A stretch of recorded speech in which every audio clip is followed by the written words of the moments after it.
I would like to share some deep thoughts with you.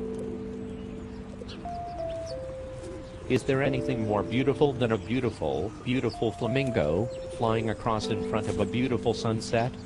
And he's carrying a beautiful rose in his beak, and also he's carrying a very beautiful painting with his feet.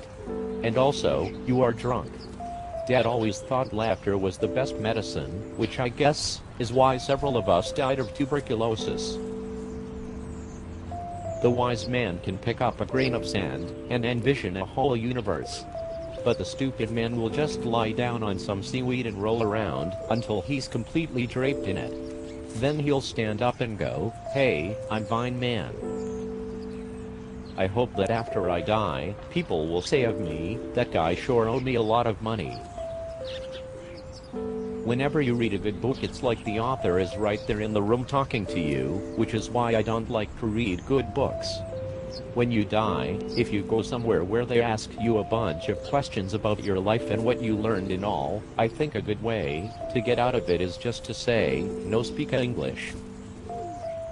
One day one of my little nephews came up to me and asked me if the equator was a real line that went around the earth or just an imaginary one. I had to laugh, and laugh. Because I didn't know, and I thought that maybe, by laughing he would forget what he asked me. One thing kids like is to be tricked. For instance, I was going to take my little nephew to Disneyland, but instead I drove him to an old burned-out warehouse. "Oh, no," I said. "Disneyland burned down." He cried and cried, but I think that deep down, he thought it was a pretty good joke. I started to drive over to the real Disneyland, but it was getting pretty late.